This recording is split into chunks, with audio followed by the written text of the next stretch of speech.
Hey guys, it's Shawn McBride with you again. Welcome. Today we're going to be looking at LegalZoom versus a lawyer and which is better for you. And so this is a common question that comes up. In fact, I have, as a practicing attorney, people come to my office and they say, well, you're charged this much, LegalZoom charges this much. And I will tell you, the attorney, at least in my cases, is almost always more expensive than LegalZoom.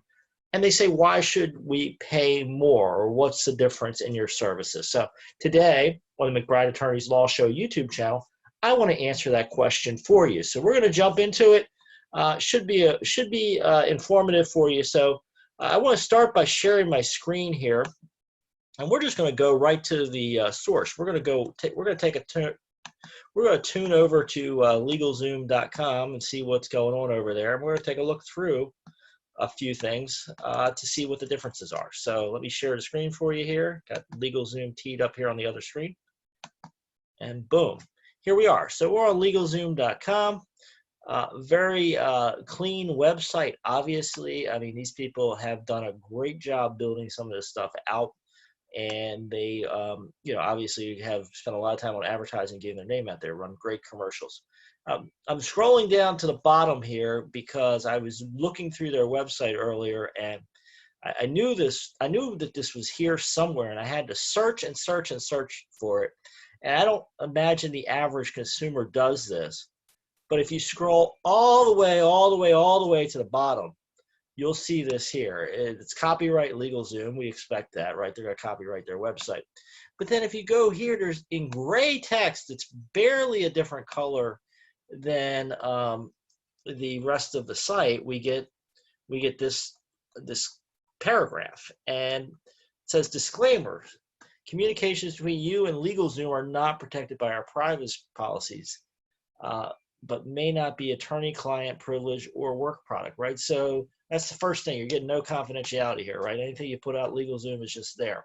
May or may not be a big deal in your situation, but definitely when you have an attorney that set things up properly, you're going to get some attorney-client privilege when you're discussing legal matters and getting legal advice from the attorney. So that's a big piece here. And they provide access to attorneys, right? So you have to remember, if you look at this pricing here, LegalZoom may pass you through to an attorney. So LegalZoom is going to take whatever the relationship is with the attorney. I don't know exactly how that works. Or they may provide self-help services at your discretion, right? They're not a law firm, and they're not a substitute for an attorney or a law firm. They can't provide you advice, explanation, opinion, or recommendation about the possible legal remedies, rights, defenses, options, selection of forms, or strategies.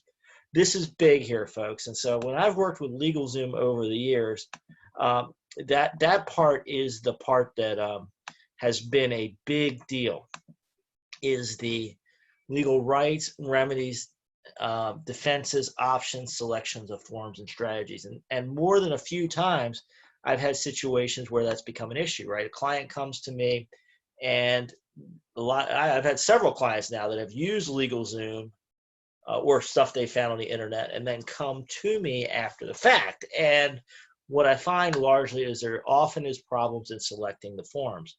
I had a client come to me with a corporate deal, multiple owners, so they were calling it a partnership, and I do the same. So if you viewed other videos here on the McBride Attorneys Law Show, I talk about the fact that, a lot of people in colloquial language, even attorneys, use the term partnership to refer to multiple owner businesses with more than one owner. So that's a discussion of the ownership structure and how many people own the business. Then there's the legal structure. And so the two flow together, but they're not the same, right? So a partnership for economic purposes, multiple people owning a business together, may or may not be a partnership for legal purposes, right? So it might be a corporation, might be an LLC, might be something else, right? So we have to separate those two because they're distinct.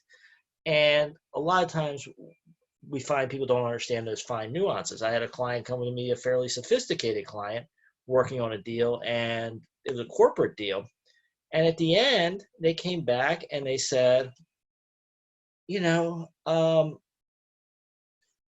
the document we've been working on all this time. and it was a partnership agreement, which was completely the wrong form. They needed corporate documents. They bought the wrong form off of the website. And recently I had a client come to me with a LegalZoom contract. And if there's enough interest, let me know here at McBride Attorneys Law Show. Comment on this video and let me know if you're interested in looking through a form document on LegalZoom. And I may look at the LLC agreement, but I had a client come to me with an LLC agreement, and it was completely missing the key provisions that that client needed for their situation. So it's just something to be aware of, right? So LegalZoom is going to give you documents. You can buy a lot of documents. And let's pop back over to LegalZoom.com here. I mean, their database is impressive, right? They have, you know, a lot of stuff people come to me for, and that I do as part of my practice, right? So they're coming, people are calling, and you know, they need an LLC agreement, they need a corporation, they need a DBA, a doing business as, right? Which these are all things that come up as part of my legal practice, right? So here they are right on LegalZoom.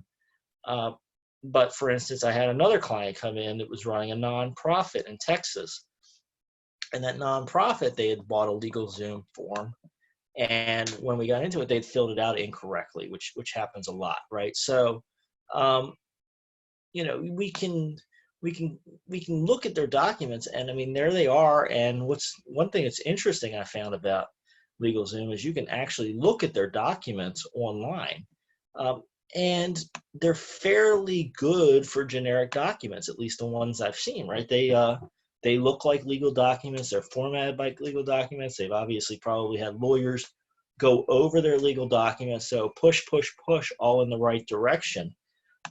But they're not sophisticated, and they're not tailored, and that's the big difference between LegalZoom and a lawyer. So if I had to tailor it down to one thing, the lawyer is hired to be your advocate, and our ethics rules basically require that we do what's best for you, with very limited exceptions.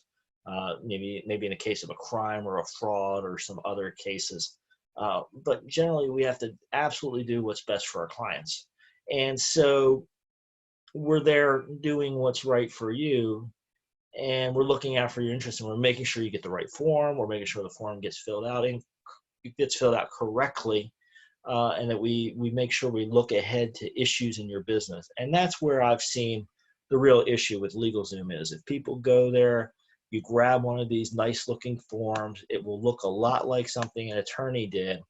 The problem is it may be missing a clause or two. And I will tell you, in the course of my legal practice over the years, many people have come to me and looked at a form, and when they've gotten into a sticky situation, usually a lawsuit or a threatened lawsuit, and we go grab those forms and we're digging through them, and that's when everybody's reading every sentence, usually sometimes for the first time, because people aren't careful in the formation. That's another lesson why you need to be careful in the beginning versus later. So people start digging through these forms, and then they find that, you know, they're missing a key clause.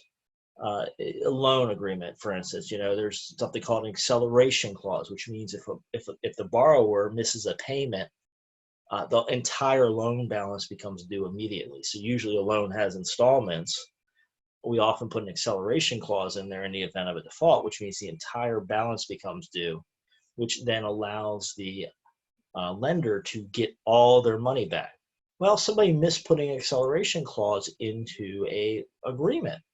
And because they missed that, we ended up in a situation where they couldn't enforce their rights immediately. They could only sue for the missing payments, right? So it really slowed things down. So I think that's your key consideration here. If you're thinking about LegalZoom versus a lawyer, you know, go talk to the lawyer, go see what the lawyer would charge you.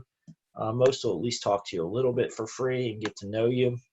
I mean, I know that's policy in my office. If you're a serious business and you're thinking about hiring a lawyer, you know, I'll usually spend some time just getting to know you, getting to know personalities in business. But the key to LegalZoom really is this clause right here, which is they're not a law firm. They're not giving you legal advice. So they're not explaining documents. They're just giving you documents.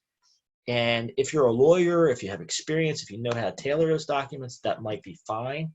but for most people, I imagine that's not going to be the case. So looking forward to your comments. Drop them below at the McBride Attorneys Law Show. As always, don't include confidential information. This is not an attorney-client relationship based on a video, but I'm here to give you ideas, hopefully help you in your decision between LegalZoom and a lawyer. And I would love your comments, feedbacks. Make sure you subscribe to McBride Attorneys Law Show. We'll be bringing you more tips, tricks, ideas, things that will help you be a better business owner and business leader. All right, folks, Shawn McBride signing off. Looking forward to hearing from you soon.